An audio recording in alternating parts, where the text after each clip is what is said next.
وعباد الرحمن الذين يمشون على الأرض هونا وإذا خاطبهم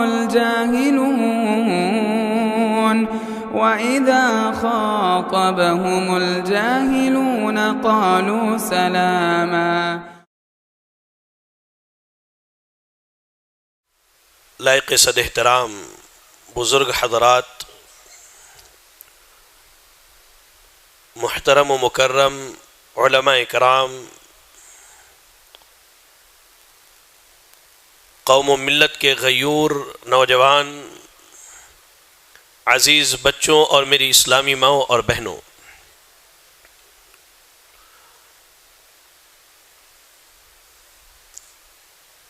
خطبہ جمعہ کا عنوان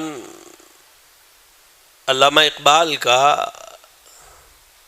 ایک مشہور شعر ہے، حیا نہیں ہے باقی زمانے کی آنکھ میں، خدا کرے کہ جوانی تیری رہے بے داغ.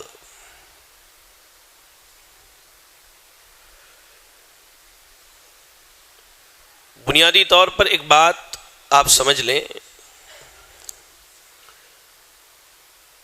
دین اسلام 4 چیزوں کے مجموعے کا نام ہے.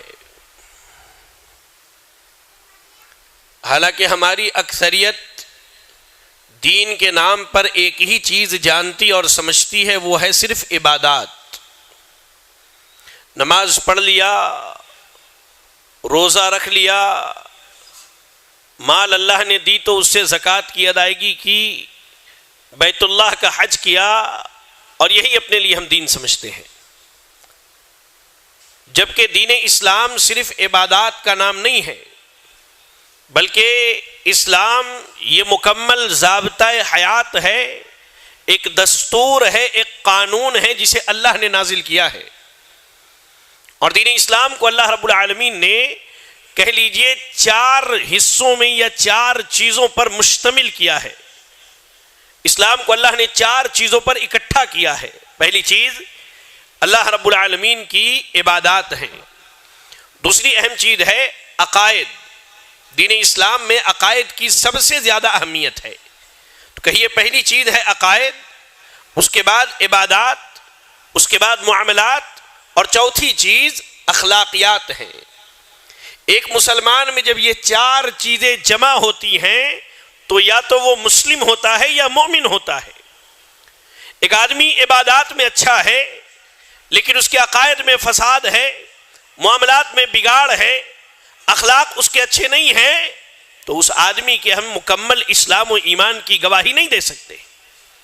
ایک آدمی کب مکمل مومن اور مسلم ہوتا ہے؟ جب اس کے عقائد کے اندر شرک نہ پائی جائے، نبی کی اتباع پائی جائے، تقلید جامد نہ پائی جائے، اس کے عبادات خالص اللہ کے لیے ہوں اور ساری عبادتیں اللہ کے نبی کے طریقے پر ہوں، اس کے معاملات اللہ کے نبی کے معاملات کی طرح ہوں، اور اس کے اخلاق و کردار اللہ کے نبی کے اخلاق و کردار کی طرح ہوں، تب یہ آدمی مسلم ہوتا ہے، یہ مومن ہوتا ہے. اور آج کے خطبہ جمعہ میں انہی 4 امور میں سے جو آخری چیز ہے اخلاقیات، اسی کے ایک حصے پر ہم آپ کے سامنے بات کریں گے.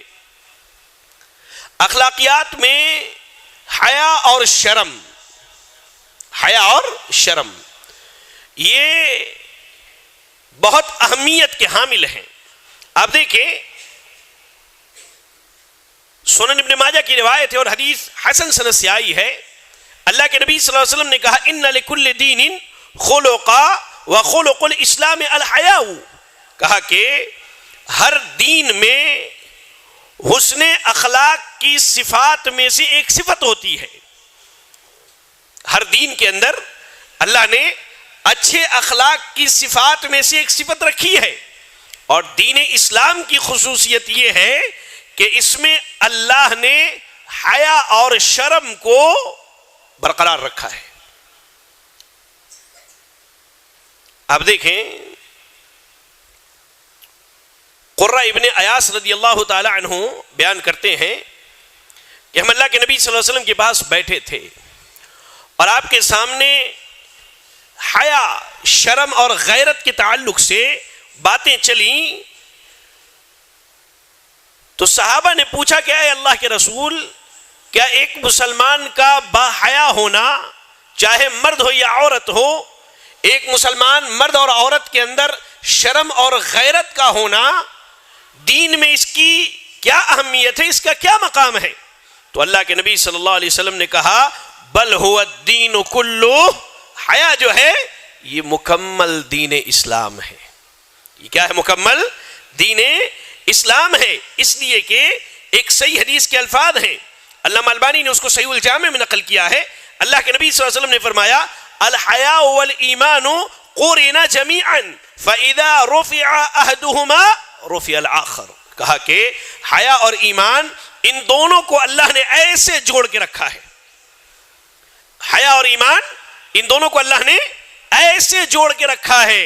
اگر آدمی کے اندر سے حیا ختم ہو جائے تو ایمان خود بخود ختم ہو جاتی ہے. یعنی ایک مسلمان چاہے مرد ہو یا عورت ہو، اس کے اندر حیا کی جو ہے صفت باقی ہونی چاہیے، اس کے اندر شرم ہونی چاہیے.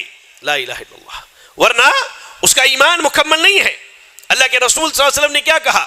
آپ پڑھیں، اللہ کے رسول صلی اللہ علیہ وسلم ارشاد فرماتے ہیں، صحیح مسلم کی حدیث ہے، الایمان بضع و سبعون او بضع و ستون شعبہ.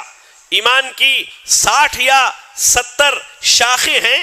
سب سے اعلیٰ ایمان یہ ہے کہ آدمی لا الہ الا اللہ کا اقرار کرے، اور سب سے ادنا درجہ یہ ہے کہ راستے میں کوئی گری پڑی چیز ہو جو کسی مسلمان کو تکلیف دینے والی ہو یا کسی انسان کو اسے اذیت پہنچتی ہو، اس چیز کو ہٹا دے. کہا والحیاء شعبۃ من الایمان، اور حیا جو ہے یہ ایمان کا ایک حصہ ہے. تو ایک مومن، ایک شخص کا جو اسلام اور ایمان کا دعوے دار ہے، اس کے اندر اگر حیا نہ ہو، غیرت نہ ہو، شرم نہ ہو، چاہے وہ مرد ہو یا عورت، تو اسے چاہیے کہ اپنے ایمان کی جو ہے ایک مرتبہ تحقیق کر لے اور جانچ کر لے. دیکھیں، لفظ حیا جب بولا جاتا ہے تو اس کا معنی کیا ہوتا ہے؟ ہمارے یہاں حیا سے مراد صرف اور صرف کیا سمجھتے ہیں کہ راستے سے اگر عورتیں گزر رہی ہیں تو نگاہوں کو نیچی کر لیا، یہی حیا ہے. یہ حیا کا ایک حصہ ہے، پارٹ آف حیا ہے، یہ مکمل حیا نہیں ہے. حیا کی تعریف آپ پڑھیں گے تو اہل علم فرماتے ہیں کہ حیا اچھے اخلاق کی وہ صفت ہے کہ انسان جب اسے اختیار کر لے تو ہر قسم کی گھٹیا اور بے حیائی کی جو باتیں ہیں، جو کام ہیں، ان سب سے اپنے آپ کو بچا کے رکھے. ایک انسان کے اندر، ایک نوجوان کے اندر، ایک خاتون کے اندر جب حیا کی صفت آتی ہے تو ان کی زبانیں، ان کی نگاہیں، ان کے اعضاء اور جوارح ہر آن ہر لمحہ اللہ رب العالمین کی نافرمانی سے اپنے آپ کو بچانے کی کوشش کرتے ہیں. بنیادی طور پر آپ اگر قرآن و حدیث کا مطالعہ کریں تو حیا آپ کو 2 طرح کی ملے گی. حیا کی 2 قسمیں ملتی ہیں. پہلی قسم جو اللہ نے انسانوں کی فطرت میں رکھی ہے. اب اس کو ایسے سمجھیے، سیدنا آدم اور سیدہ حوا علیہ السلام کو جنت میں جگہ دی گئی. اللہ رب العالمین نے انہیں منع کیا کہ فلاں درخت کے پھل کو نہ کھانا. جب ان لوگوں نے کھا لیا، اللہ نے قرآن مجید کے اندر اس کا ذکر کرتے ہوئے سورۃ الاعراف کی آیت نمبر 22 میں اللہ نے فرمایا فَلَمَّا ذَاقَ الشَّجَرَ بَدَأَتْ لَهُمَا سَوْآتُهُمَا وَطَفِقَا يَخْصِفَانِ عَلَيْهِمَا مِنْ وَرَقِ الْجَنَّةِ. کہا کہ جب اس درخت کا پھل کھا لیا تو ان کے کپڑے جسم سے غائب ہو گئے، شرمگاہ ان کی ظاہر ہو گئی. فَطَفِقَ يَخْصِفَانِ عَلَيْهِمَا مِنْ وَرَقِ الْجَنَّةِ، تو جنت کے درخت کے پتوں کو توڑ کے اپنی شرمگاہ کو چھپانا شروع کر دیا. یہ حیا فطری حیا ہے. انسان الا یہ کہ دیوانہ ہو یا پاگل ہو، بغیر کپڑے کے وہ گھومتا ہے، ورنہ انسان کی یہ غیرت برداشت نہیں کرتی کہ لوگ اسے بغیر کپڑے کے دیکھیں، چاہے مرد ہو یا عورت ہو. اللہ نے یہ فطرت میں رکھی ہے یہ حیا کہ انسان اپنے آپ کو چھپا کے رکھے، اپنے آپ کو ڈھانپ کے رکھے، اپنے سطر پر جو ہے کپڑے ہمیشہ اوڑھے رکھے. تو یہ فطری حیا ہے، یہ ہر انسان کے اندر پائی جاتی ہے. یہ فطری حیا ہر انسان کے اندر پائی جاتی ہے. اور حیا کی دوسری قسم جو ہے وہ ایمانی حیا ہے. یہ ایمانی حیا، ذرا اس پر غور سے سنیں. ایمانی حیا سے مراد کیا ہے؟ ایمانی حیا سے مراد یہ ہے کہ انسان اللہ سے ڈرتے ہوئے حرام کاموں کو چھوڑ دے. یہ اس کے ایمان کی حیا اور اس کے ایمان کی غیرت ہے. اچھا یہ کب ہوگا؟ جب انسان اس بات سے باخبر ہو کہ وہ اللہ رب العالمین کی نگاہ میں ہے.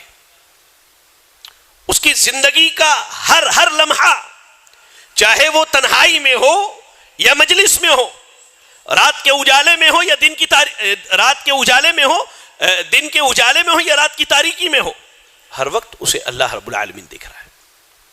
جب اسے اس بات کا علم ہو جائے، اندازہ ہو جائے، یہ چیز اس کے دل اور دماغ میں بیٹھ جائے، تو اس وقت انسان ایمانی حیا کو حاصل کر سکتا ہے. اب دیکھیں اللہ رب العالمین نے قرآن مجید کے اندر کیا کہا. اللہ رب العالمین کا ارشاد ہے وَلَقَدْ خَلَقْنَا الْإِنسَانَ وَنَعْلَمُ مَا تُوَسْوِسُ بِهِ نَفْسُهُ وَنَحْنُ أَقْرَبُ إِلَيْهِ مِنْ حَبْلِ الْوَرِيدِ. اللہ نے کہا کہ ہم نے انسانوں کو پیدا کیا اور جو کچھ ان کے دل میں گزر رہا ہے. ایک چیز ہے نا آدمی زبان سے کوئی چیز کہے، اور دوسری چیز ہے کہ اس کے دل اور دماغ میں کوئی فکر چلتی رہے. وہ راہ چل رہا ہے اور اس کے دماغ میں کوئی بات چل رہی ہے. تو یہ دماغ اور دل کی جو باتیں ہیں، اللہ کہہ رہا ہے کہ اس چیز سے بھی اللہ تعالیٰ باخبر ہے. وَنَحْنُ أَقْرَبُ إِلَيْهِ مِنْ حَبْلِ الْوَرِيدِ. اللہ نے کہا کہ ہم اس کے شہ رگ سے بھی زیادہ قریب ہیں. شہ رگ یہ یہاں کی رگ ہوتی ہے، یہ کٹ جائے تو انسان کی جان نہیں بچتی. ابھی آپ کے جسم سے لگا ہوا ہے، اللہ اس سے بھی قریب ہے، اللہ اس سے بھی قریب ہے. تو ایمانی حیا جو ہے یہ اسی وقت حاصل ہوگی جب بندہ اس بات سے باخبر ہو اور بندی کو اس بات کا علم ہو کہ ہر آن ہر لمحہ میرے حرکات و سکنات اللہ رب العالمین کی نگاہ میں ہے. اللہ کے رسول صلی اللہ علیہ وسلم صحابہ اکرام رضی اللہ تعالی عنہم کی مجلس میں فرماتے، عبداللہ ابن مسعود رضی اللہ تعالیٰ عنہ حدیث کے راوی ہیں، ذرا غور سے اس حدیث کو سنیں، ہمارے نوجوان بھی، بزرگ بھی اور ہماری ماں اور بہنیں بھی سنیں. اللہ کے نبی نے کہا استحیوا من اللہ حق الحیا. کہا اے میرے صحابہ کی جماعت، اللہ سے اس طرح حیا کرو جیسے کہ اللہ سے حیا کرنے کا حق ہے. یعنی ایک ایمان والے کی زندگی میں سب سے زیادہ حیا اللہ رب العالمین سے ہونی چاہیے. اللہ کے نبی نے کہا کہ اللہ سے حیا کرو، ایسی حیا جیسی حیا کرنے کا حق ہے. عبداللہ ابن مسعود رضی اللہ تعالیٰ عنہ کہتے ہیں کہ ہم نے کہا یا رسول اللہ انا نستحیی والحمدللہ. کہا کہ الحمدللہ ہم تو اللہ تعالیٰ سے شرم کرتے ہیں، اللہ سے حیا کرتے ہیں. تو آپ صلی اللہ علیہ وسلم نے فرمایا لیس ذاک، وہ حیا نہیں ہے جو میں کہہ رہا ہوں. حیا کون سی؟ کہا ولکن الاستحیاء من اللہ حق الحیا ان تحفظ الراس وما وعى والبطن وما حوى ولتذكر الموت والبلاء ومن أراد الآخرة ترك زينة الدنيا فمن فعل ذلك فقد استحيا من الله حق الحياء. ذرا غور سے سنیں اس حدیث کو، اور اس حدیث کی روشنی میں اپنے ایمان کا، اپنے اعمال کا جائزہ لیجئے. کیا واقعی ہم اللہ رب العالمین سے حقیقی حیا کرتے ہیں؟ کہا کہ میرا مقصد یہ نہیں جو تم سمجھ رہے ہو، بلکہ اللہ سے کما حقہ حیا سے مراد یہ ہے کہ تم اپنے سر اور اسی طرح اپنے کان اور اپنی آنکھ اور اپنے زبان کی حفاظت کرو. یعنی تمہاری نگاہیں، تمہارے کان اور تمہاری زبان انہی چیزوں کے متعلق مشغول ہونی چاہیے جنہیں اللہ تعالیٰ پسند کرتا ہے. اپنی زبان سے جب بات کرو سچی بات کرو، غیبت، چگلی، پیٹ پیچھے اس طرح کی کوئی بات نہ کرو. اپنے کان سے جب سنو وہ باتیں سنو جنہیں اللہ رب العالمین نے سننے کا حکم دیا ہے اور جن کا سننا اللہ تعالیٰ پسند کرتا ہے. اپنی نگاہوں سے دیکھو تو ان چیزوں کو دیکھو جن چیزوں کو اللہ نے دیکھنے کی اجازت دی ہے، لیکن جن چیزوں سے اللہ نے منع کیا، جن چیزوں سے اللہ نے روکا، جنہیں اللہ نے حرام قرار دیا، ان سے اپنے آپ کو بچا کے رکھو. اور اس کے بعد کہا کہ اور پیٹ اور وہ جس چیز کو جمع کرے اس کی حفاظت کرو. یعنی کہا کہ اپنے پیٹ کی حفاظت کرو. کیسے؟ اس میں حرام لقمہ نہ ڈالو، حرام لقمہ نہ ڈالو. اور آگے چل کے کہا کہ اپنی شرمگاہ کی حفاظت کرو، اپنی شرمگاہ کی حفاظت کرو. اور کہا کہ موت کو یاد کرتے رہو، موت کو یاد کرو، قبر کو یاد کرو، جو قبر تمہاری بوسیدہ ہو جانے والی ہے. اور جو شخص آخرت کی فکر کرتا ہے وہ دنیا کی رنگینیوں کو چھوڑ دیتا ہے، اور جو یہ کر لے در حقیقت وہی اللہ سے حقیقی حیا کرتا ہے۔ ذرا غور کر کے دیکھیے، کیا آج ہم واقعی اللہ سے حیا کرتے ہیں؟ کیا ہماری آنکھیں وہی دیکھتی ہیں جو اللہ پسند کرتا ہے؟ کیا ہمارے کان وہی سنتے ہیں جو اللہ پسند کرتا ہے؟ ہماری زبان وہی کلمات ادا کرتی ہیں جن سے اللہ راضی ہوتا ہے؟ کیا ہمارے پیٹ آج حرام کے لقموں سے محفوظ ہے؟ کیا ہمارے پیٹ آج حرام کھانے سے محفوظ ہے؟ کیا ہماری شرمگاہیں، ہماری عزتیں اللہ رب العالمین کے لیے حرام سے ہم نے بچا کے رکھا ہے؟ کیا آج ہمیں آخرت کی فکر ہے یا ہم نے قبر کی پرواہ کی ہے؟ لا الہ الا اللہ۔ غور کر کے دیکھیے، ان ساری چیزوں کا کرنے والا در حقیقت اللہ رب العالمین سے حقیقی طور پر حیا کرتا ہے۔ اور آپ دیکھیں اللہ کے رسول صلی اللہ علیہ وسلم کی زندگی کا مطالعہ کریں گے تو آپ کو اس بات کا علم ہوگا کہ اللہ کے نبی صلی اللہ علیہ وسلم دنیا میں سب سے زیادہ اللہ رب العالمین سے حیا کرنے والی ذات ہے۔ آپ پڑھیں نا، سیدنا ابو سعید خدری رضی اللہ تعالیٰ عنہ حدیث کی راوی ہے، صحیح بخاری صحیح مسلم کی روایت ہے، کہا کان رسول اللہ صلی اللہ علیہ وسلم اشد حیاء من العذراء فی خدرها، کہا کہ اللہ کے نبی صلی اللہ علیہ وسلم اس کنواری بچی سے بھی زیادہ حیا کرنے والے ہیں۔ اللہ کے نبی صلی اللہ علیہ وسلم اس کنواری بچی سے بھی زیادہ حیا کرنے والے تھے جو بچی اپنی حیا کی وجہ سے اپنے گھر کے کسی کونے میں بیٹھی ہو۔ لا الہ الا اللہ۔ اب نوجوان ان کے ہمارے لیے آئیڈیل اللہ کے نبی کی ذات ہے، ہمارے لیے اسوہ اور نمونہ اللہ کے نبی کی ذات ہے۔ آپ ذرا غور کیجئے، کیا آج ہماری حیا کا معاملہ یہی ہے؟ ہمارے شرم کا معاملہ یہی ہے کہ جو معاملہ اللہ کے رسول صلی اللہ علیہ وسلم کا تھا؟ ذرا غور کر کے دیکھیں آپ اس چیز کو، اس چیز پر ذرا آپ غور کر کے دیکھیں۔ لا الہ الا اللہ۔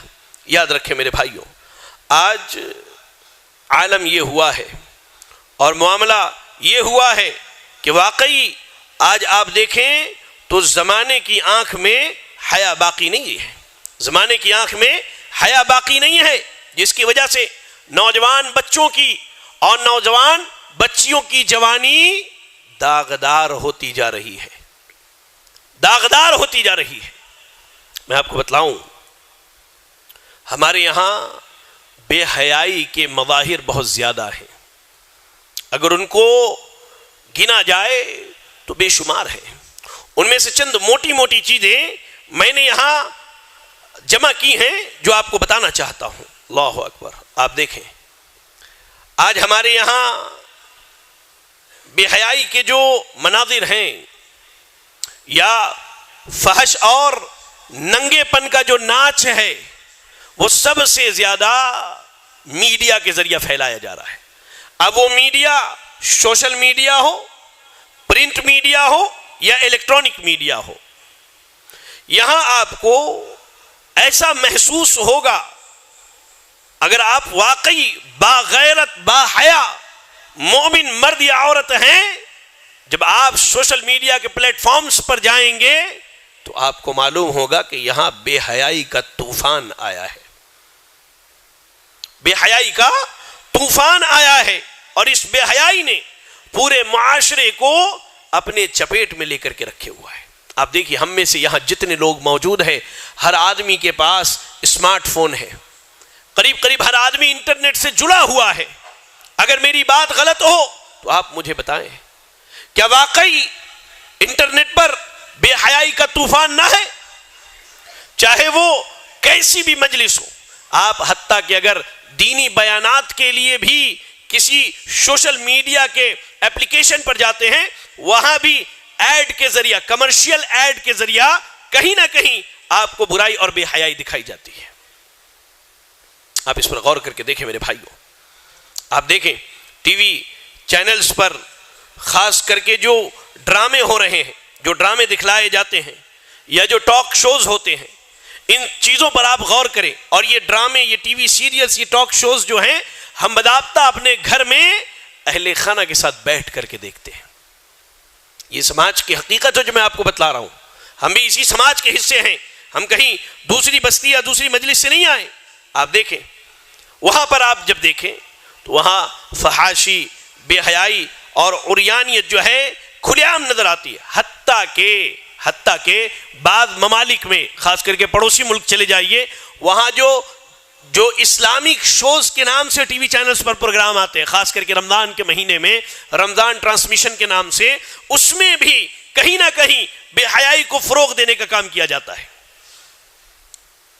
اب آپ اس کو ایک مثال سے سمجھیے، آپ کہتے کہ نہیں، ہم جو سیریلز دیکھ رہے ہیں یا جن چیزوں سے جڑے ہوئے ہیں، خاص کر کے میری بہنیں اس پر ذرا غور کریں، تو یہ مکمل ایک اسلامی کہانی دکھائی جا رہی ہے، اسلامی ڈرامہ دکھایا جا رہا ہے۔ اب یہ بتائیے کہ اس ڈرامے میں جو مرد اور عورت کام کرنے والے ہیں، کیا وہ ایک دوسرے کے لیے محرم ہیں؟ جو کیریکٹر انہیں دیا گیا ہے ادا کرنے کے لیے، کیا واقعی وہ ایک دوسرے کے لیے محرم ہیں؟ کیا آپ کے بالغ بیٹے کے لیے اس عورت کا دیکھنا جائز ہے جو عورت ٹی وی کے ٹاک شوز میں آتی ہے؟ آپ خود سوچیے، آپ اس پر غور کریں۔ میں آپ کو صرف آئینہ دکھا رہا ہوں میرے بھائی۔ جو لوگ کہتے ہیں نا نہیں ہم جو ہے صرف اسپورٹس کے چینل رکھے ہوئے، نیوز کے چینل رکھے ہوئے، بھائی برائی ایسے ہی دروازے کھول کر کے آتی ہے۔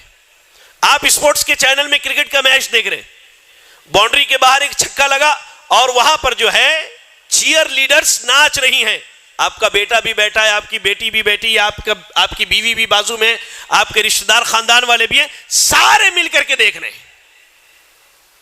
ایمانداری سے اپنے دلوں پر ہاتھ رکھ کر کے پوچھئے کہ یہ بے حیائی کے جو مناظر ہیں ہمارے گھروں میں کس نے لائے ہیں؟ اگر آپ کا دل کہے تو شاید یہی کہے گا کہ اس کے ذمہ دار تم ہو۔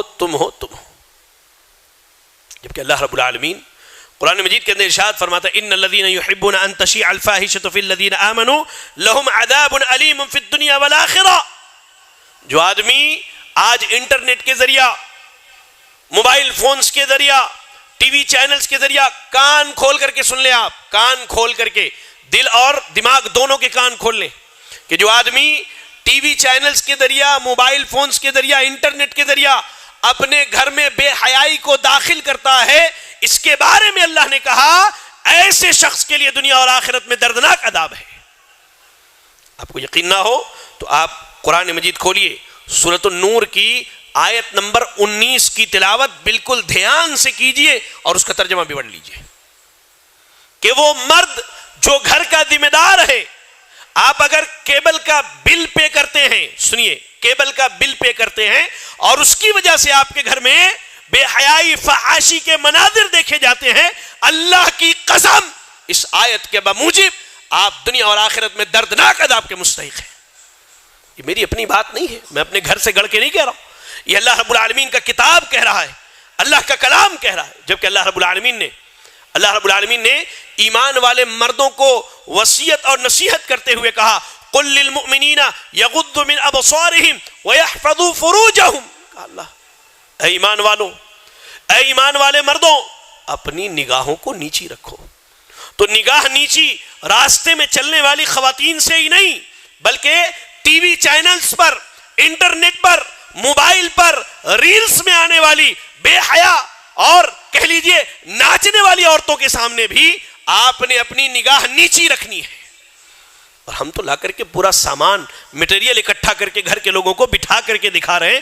اب یہ بتائیے کہ نگاہ نیچی کیسے ہوگی اور عزتوں کی حفاظت کیسے ہوگی؟ اللہ اکبر۔ اللہ نے ایمان والی عورتوں کو کہا وَقُلْ لِلْمُؤْمِنَاتِ يَغْضُضْنَ مِنْ أَبْصَارِهِنَّ وَيَحْفَظْنَ فُرُوجَهُنَّ، کہہ دیجئے کہ ایمان والی عورتیں اپنی نگاہوں کو نیچے رکھیں۔ آپ لا کر کے غیر محرم مردوں کو ٹی وی چینلز کے ذریعہ اپنے گھروں میں بٹھا دے رہے ہیں۔ اللہ اکبر۔ اپنے گھروں میں لا کے آپ کی بیٹی دیکھ رہی ہے، آپ کی بیوی دیکھ رہی ہے، آپ کی بہن دیکھ رہی ہے، آپ کی ماں دیکھ رہی ہے۔ اللہ، کون مجرم ہے، کون ذمہ دار ہے اس تباہی کا، اس بے حیائی کا اور سماج میں پھیلنے والی اس برائی کا ذمہ دار ہے کون؟ ہم اور آپ ہیں، اور کوئی نہیں ہے میرے بھائی۔ اللہ کے واسطے اس بارے میں غور کریں۔ اللہ رب العالمین سے حقیقی حیا یہ ہے کہ آدمی ان تمام چیزوں سے اپنے آپ کو بچا کے رکھے جس سے اللہ رب العالمین ناراض ہوتا ہے، جس سے اللہ تعالیٰ ناراض ہوتا ہے۔ بے حیائی کے مظاہر و مناظر دیکھیں تو ان میں ایک بڑی چیز جو ہے وہ یہ ہے کہ عورتوں کا بلا ضرورت گھر سے نکلنا اور گھومنا پھرنا۔ جی ہاں، با حیا عورتیں اپنے گھروں میں رہتی ہیں بلا ضرورت اپنے گھر سے باہر نہیں نکلتی، کیونکہ انہیں معلوم ہے اللہ رب العالمین نے انہیں حکم دیتے ہوئے کہا وَقَرْنَا فِي بُيُوتِكُنَّ، اور اپنے گھروں میں ٹھہری رہو، ٹک کر کے وہیں زندگی گزارو۔ اللہ اکبر۔ جبکہ آج کل ہم اور آپ دیکھتے ہیں خواتین غیر ضروری طور پر گھروں سے باہر نکلتی ہیں، مارکیٹس جاتی ہیں، بازاروں اور پارکوں میں گھومتی ہوئی نظر آتی ہیں۔ اللہ اکبر۔ اور جو کام ان کے مردوں کو کرنی چاہیے، بھائی معذرت کے ساتھ میں جب پہلی مرتبہ سعودی عرب سے حیدرآباد آیا تھا تو یہیں میں قلعے میں ہی رہتا تھا، اور تو جمعرات کے بازار میں اتفاقاً میرا جانا ہوا اور میں جمعرات بازار کے راستے سے واپس آ گیا۔ اللہ کی قسم میں کہا کہ شہر کے مردوں کی غیرت کو کیا ہوا ہے کہ اپنی عورتوں کو انہوں نے بازار کی زینت بنا دی ہے، گھر کی عورتوں کو بازار کی زینت بنا دی۔ ارے یہ کام مردوں کا تھا کہ وہ بنیادی ضروریات کی چیزیں لا کر کے اپنے گھروں میں رکھیں، دامن جھاڑ لیا، دامن چھڑا لیا اور عورتوں کو لا کر کے بازاروں کی زینت بنا دی۔ اس طرح عورتوں کا بلا ضرورت باہر جانا شریعت نے اس سے منع کیا ہے۔ اللہ کے رسول صلی اللہ علیہ وسلم فرماتے ہیں المرأة عورہ فإذا خرجت استشرفها الشیطان، کہا کہ عورت جو ہے یہ سراسر چھپانے کی چیز ہے، اس لیے کہ جب وہ گھر سے نکلتی ہے تو شیطان اس کی طاق میں رہتا ہے، یعنی شیطان اس عورت کو بنا کے سجا کے سوار کے مردوں کی نگاہوں میں پیش کرتا ہے، حالانکہ وہ اپنے رب کے رحمت سے اس وقت سب سے زیادہ قریب ہوتی ہے جب وہ اپنے گھر میں ہوتی ہے۔ عورتوں کے لیے اللہ کی رحمت ان کے گھروں میں برستی ہے، اور میں اپنی بہنوں سے کہوں کہ آپ کو اگر ایسا لگتا ہے کہ مردوں کے شانہ بشانہ نکل کر کے وہ سارے کام کرنا جو مرد کرتے ہیں، اللہ اکبر، یہ اللہ رب العالمین کے نظام کی خلاف ورزی ہے، یہ اللہ کے نظام اور دستور کی خلاف ورزی ہے۔ اللہ نے مردوں کے لیے الگ، عورتوں کے لیے الگ میدان اور فیلڈز مقرر کیے ہیں جہاں ان کی زندگی جب وہ اپنے اپنے میدان میں رہیں تبھی خوشحال ہو سکتی ہے۔ ایسے ہی بے حیائی کے مناظر میں ایک اہم چیز ہم نے یہ دیکھا کہ عورتیں گھروں سے باہر نکلتی تو ہیں، اگر ایک تو بلا ضرورت، بہت ضرورت ہے تب آپ نکلیے، لیکن نکلنے والی عورتوں میں بھی خاص طور سے ہم نے دیکھا کہ ہماری اور آپ کی بہن بیٹیاں بے پردہ ہو کر کے گھروں سے باہر نکلتی ہیں، اللہ رب العالمین قرآن مجید میں کہتا ہے وَلَا تَبَرَّجْنَ تَبَرُّجَ الْجَاهِلِيَّةِ الْأُولَىٰ، اور قدیم زمانے میں یعنی زمانہ جاہلیت میں جیسے عورتیں بناؤ سنگار کا اظہار کرتی تھیں، اللہ نے ایمان والی عورتوں کو اس سے منع کیا ہے۔ اور مزید اللہ نے کہا یا ایھا النبی قل لازواجک وبناتک ونساء المؤمنین یدنین علیہن من جلابیبہن ذلک ادنی ان یعرفن فلا یؤذین۔ اس آیت کو میری بہنیں ذرا غور سے سنو۔ کہا اللہ رب العالمین نے اے نبی اپنی بیویوں سے اور اپنی بیٹیوں سے اور تمام ایمان والی عورتوں سے کہہ دیجئے کہ وہ اپنے اوپر چادر ڈال لیں، اس سے بہت جلدی پہچان ہو جائے گی ان کی، پھر انہیں کوئی تکلیف نہ دے گا۔ معذرت کے ساتھ اللہ نے جو حکم دیا کہ عورتیں بناؤ سنگار کا اظہار نہ کریں، عورتیں اپنے گھروں کو قرار پکڑیں، ہم نے اس آیت کی دھجیاں اڑتی ہوئی دیکھی ہے۔ کیسے؟ ماشاءاللہ ہماری بہن ہماری بیٹی بہت باپردہ ہے، پردے میں رہتی ہے، لیکن جو ہی خاندان میں شادی کا کوئی ماحول اور کوئی معاملہ ہو جائے اور دور کہیں میرج لان جانا ہے، سبحان اللہ یہی بہن بیٹیاں بناؤ سنگار کر کے گاڑی چلانے والے حاجی صاحب کے ساتھ بیٹھے، ان کے نمازی صاحب بیٹے، پیچھے عورتیں جو ہیں بغیر حجاب کے بغیر پردے کے مہنگے مہنگے لباس میں چہروں کو کھول کے بناؤ سنگار کا اظہار کر کے میرج لان تک پہنچتی ہیں، اور وہاں بھی مرد و عورتوں کا اختلاط ہوتا ہے۔ اللہ کی پناہ، یہ اللہ کے قانون کی ہم اور آپ اپنے اخلاق و اعمال سے دھجیاں اڑا رہے ہیں، اللہ کی قسم دھجیاں اڑا رہے ہیں کہ اللہ اس پر پوچھے گا نہیں۔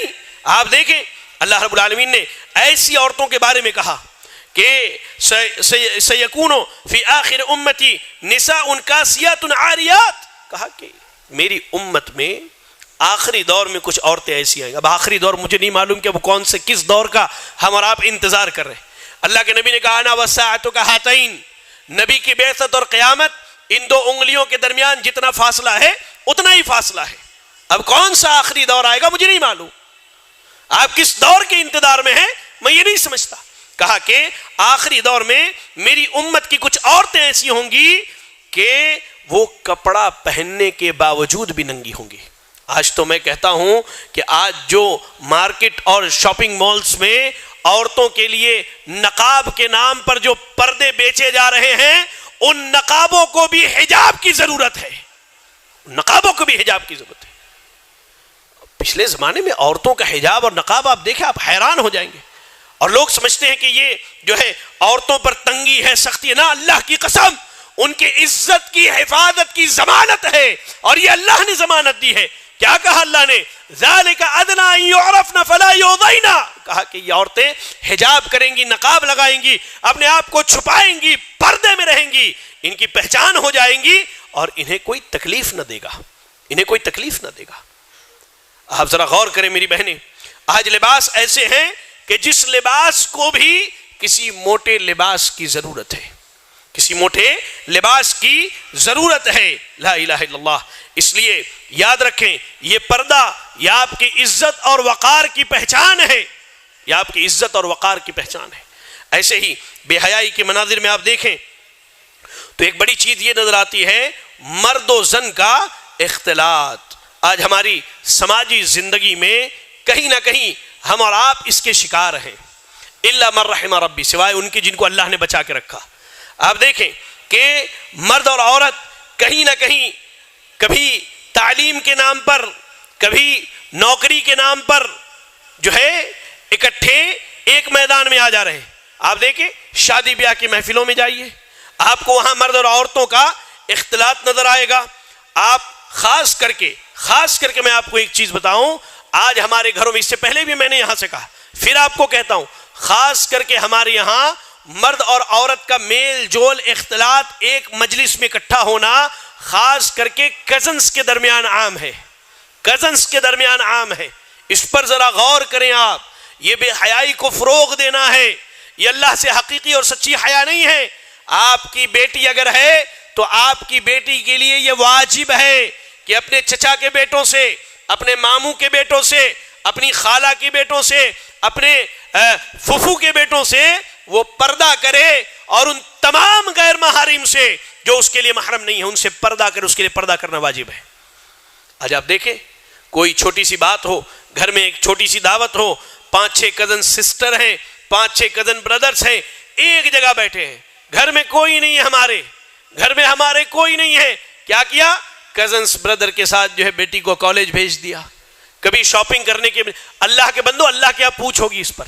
یہ بے حیائی ہے، یہ بے حیائی کو عام کرنا. اب یہی ماحول آپ کی بیٹی جب گھر میں دیکھتی ہے کہ بھائی یہ تو بھائی ہیں میرے، جب وہ کالج پہنچتی ہے وہاں بھی بہت سارے اس کے بھائی بن جاتے ہیں. کیا بھائی ہے بھائی؟ دینی بھائی ہے ہمارا. کیا دینی بھائی ہے تو اس سے تمہارا پردہ کرنا ضروری نہیں ہے؟ دینی بھائی ہے تو اس سے نرمی سے بات کرنے کی شریعت نے اجازت دی. دینی بھائی ہے تو اس کے ساتھ ریسٹورنٹس میں بیٹھ کر کے چہرہ کھول کے کھانے کی شریعت نے اجازت دی. یہ بتاؤ شریعت نے اس کی اجازت دی؟ نہیں دی شریعت نے. اب یہ چیز جب اس کے دماغ میں چلتی ہے آہستہ آہستہ جو ہے، اس کے بعد میڈیا کا ایک اثر ہوتا ہے. میڈیا میں جتنی چیزیں دکھائی جاتی، چاہے وہ کہہ لیجئے جو لوگ غفلت میں پڑے ہیں کہ بھائی یہ پاکستانی ڈرامے ہیں، یہ پاکستانی سیریلز ہیں، یہ مکمل مسلمانوں کے اوپر کہانی بنا، یہ ساری چیزیں فحاشی بدکاری کے راستے ہیں. یہ ساری چیزیں جب ہماری بچیوں کے ذہنوں میں بیٹھ جاتی ہیں تو آپ کو خبر لگتی ہے کہ آپ کی بیٹی نے کسی غیر مسلم سے شادی کر لی ہے. اس کے بعد آپ کو خبر لگتی ہے ہاں کہ آپ کی بیٹی کی ویڈیو جو ہے، ہماری بیٹیوں کی ویڈیو جو ہے فیس بک پر کسی نے بنا کر کے ڈالا ہے کہ یہ غیر مسلم بچے کو ڈیٹ کر رہی ہے. آپ دیکھیں مرد و زن کے اختلاط کے تعلق سے، یہ 14 فروری آنے والا ہے، ویلنٹائن ڈے کا دن، بڑا مشہور دن ہے ہمارے یہاں. ماشاءاللہ نوجوان اسے اپنے لیے فیشن سمجھتے ہیں، ٹرینڈ سمجھتے ہیں، فیشن اور ٹرینڈ سمجھتے ہیں. میں آپ سے ایک بات پوچھنا چاہتا ہوں. ایک نوجوان جو ہے اللہ کے نبی صلی اللہ علیہ وسلم کے پاس آیا، بڑی مشہور حدیث ہے، کہا اللہ کے رسول صلی اللہ علیہ وسلم مجھے زنا کرنے کی اجازت دے دیجئے. اب صحابہ جو وہاں بیٹھے تھے بھڑک گئے, ناراض ہو گئے. تو اللہ کے نبی نے سب کو کہا خاموش ہو جاؤ. نوجوان کو کہا ادھر آؤ. کیا کہا تم نے؟ کہا کہ اللہ کے نبی مجھے زنا کی اجازت دے دیجئے. کہا اچھا یہ بتاؤ کیا تم یہ پسند کرتے ہو کہ تمہاری بیٹی کے ساتھ زنا کیا جائے؟ کہا کہ نہیں. کہا تمہاری بیوی کے ساتھ؟ کہا نہیں. تمہاری والدہ کے ساتھ؟ نہیں. تمہاری خالہ اور پھوپھی کے ساتھ؟ کہا نہیں. کہا کہ تم جس زنا کی اجازت مانگتے ہو, جس کے ساتھ تم زنا کرنا چاہتے ہو, وہ بھی کسی کی بہن ہے, کسی کی بیٹی ہے, کسی کی ماں ہے, کسی کی خالہ ہے, کسی کی پھپھو ہے. لا الہ الا اللہ. آج یہ جو ویلنٹائن ڈے کے نام پر بے حیائی منا رہے ہو, کیا تم یہ پسند کرتے ہو کہ تمہاری بیٹی کے ساتھ بھی کوئی ڈیٹ پر جائے, تمہاری بہن کے ساتھ کوئی ڈیٹ پر جائے, تمہاری بیویوں کے ساتھ کوئی ڈیٹ پر جائے؟ تمہیں یہ پسند نہیں تو پھر تم دوسروں کے گھر والوں کے لیے کیسے پسند کرتے ہو؟ اللہ اکبر. کہاں تمہاری غیرت, کہاں تمہارا ایمان, کہاں اللہ سے حیا چلی گئی؟ لا الہ الا اللہ. آج نوجوانوں کی ایک بڑی تعداد ہم دیکھتے ہیں, چاہے بچے ہوں یا ہماری بچیاں ہوں, پارکوں میں, ہوٹلوں میں, چورستوں پر اور راستے کے کنارے تعلیم کے نام پر, سیکھنے کے نام پر, علم حاصل کرنے کے نام پر بے حیائی برائی کے شکار ہوئے. اور بعض بدبخت جو تھوڑے مالدار ہو گئے, جنہیں اللہ نے تھوڑی دولت دے دی, انہوں نے اپنا معیار بڑھایا اور یورپین کلچر کے ساتھ ان کے گھر کی بیٹیاں اور ان کے گھر کے بیٹے پوری رات راستوں پر کھڑے ہو کر کے ناچتے گاتے, شراب پیتے, بے حیائی اور برائی کا کام انجام دیتے ہیں. اللہ کے بندو, اللہ سے ڈرو, اللہ سے ڈرو. یہ بے حیائی تمہیں بہت مہنگی پڑے گی, یہ بے حیائی تمہیں بہت مہنگی پڑے گی. اور خاص کر کے نوجوانوں سے کہتا ہوں کہ نوجوانوں اپنی عزت کی حفاظت کرو. میری بہنوں, میرے بھائیوں, اپنی عزت کی حفاظت کرو. اس لیے کہ آج جو ہے زمانے کی آنکھ میں حیا باقی نہیں ہے. آج غیر تو غیر, اپنے بھی یہ چاہتے ہیں کہ کہیں نہ کہیں تمہارے دامن پر بے حیائی کا داغ لگ جائے. اللہ کے واسطے, اللہ کے واسطے با حیا مومن بنے, اللہ سے شرم کرنے والے بنے. آپ پوری دنیا کو چھوڑ دیجئے, پوری دنیا کو جانے دیجئے.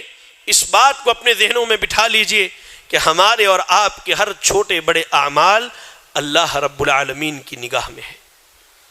چاہے ہم رات کی تاریکی میں کریں, دن کے اجالے میں کریں, مجلس میں ہوں, تنہائی میں ہوں, ہر آن ہر لمحہ اللہ رب العالمین ہمیں دیکھ رہا ہے. اور اللہ کے جانب سے مقرر کردہ 2 فرشتے لکھ رہے ہیں, 2 فرشتے لکھ رہے ہیں. اللہ سے دعا ہے کہ اللہ رب العالمین ہمیں اور آپ کو ہر قسم کی چھوٹی بڑی بے حیائی سے بچنے کی توفیق عطا فرمائے. الہ العالمین تو ہم سب کو ہر طرح کی بے حیائی سے بچنے کی توفیق عطا فرما دے. الہ العالمین تو ہمارے نوجوانوں کی اصلاح فرما دے. اللہ تو ہمارے نوجوانوں کی اصلاح فرما دے. اللہ تو ہمارے بزرگوں کی اصلاح فرما دے. اللہ تو ہماری بیٹیوں کی اصلاح فرما دے. اللہ تو ہماری بہنوں کی اصلاح فرما دے. اللہ تو ہماری ماؤں کی اصلاح فرما دے. الہ العالمین, الہ العالمین آج غیروں کے جن سازشوں اور کوششوں کی شکار ہماری بیٹیاں, ہماری بہنیں اور ہمارے بھائی ہو رہے ہیں, اللہ تو ان کے عقلوں کی اصلاح فرما دے. اللہ تو انہیں دین سے جوڑ دے. اللہ تو انہیں اپنی شریعت سے جوڑ دے. الہ العالمین ہم میں جو پریشان حال ہیں اللہ تو ان کی پریشانیوں کو دور فرما دے. اللہ جو بیمار ہیں اللہ تو انہیں شفاء کاملہ عاجلہ عطا فرما دے. الہ العالمین بالخصوص اہل فلسطین کی مشکلات و مصائب کو دور فرما دے. اللہ ان کے جو شہید ہیں اللہ تو ان کی شہادت کو قبول فرما لے. اللہ ان کے جو مریض ہیں اللہ تو انہیں شفاء کاملہ عاجلہ عطا فرما دے. اللہ ان کے جو یتیم ہیں اللہ تو ان یتیموں کا کفیل ہو جا. اللہ جو ان کی بیوائیں ہیں اللہ تو ان بیواؤں کا کفیل ہو جا. الہ العالمین تو ہمارے جملہ مسلمانوں پر رحم فرما دے. اللہ دنیا کے کسی گوشے کسی خطے میں کوئی بھی مسلمان پریشان حال ہو اللہ تو اس کی پریشانیوں کو دور فرما دے. اللہ تو بیماروں کو شفا عطا فرما دے. اللہ جو فوت ہو گئے اللہ تو ان کی مغفرت فرما دے. الہ العالمین تو جب تک دنیا میں زندہ رکھ, دین اسلام پر زندہ رکھ اور خاتمہ ہوتے ایمان و اسلام کی حالت میں ہو. آمین وآخر دعوانا الحمدللہ رب العالمین. مسجد عباد الرحمن کے پلیٹ فارم سے ہونے والی دعوت و تبلیغ کے مشن کو آگے بڑھانے میں ہمارا بھرپور ساتھ دیں. علم و عمل سے ناطہ جوڑنے کے لیے اہل علم سے جڑیں۔ مسجد عباد الرحمن کے یوٹیوب چینل کو سبسکرائب کریں اور آگے شیئر کرنا ہرگز نہ بھولیں۔ فجزاکم اللہ خیرا۔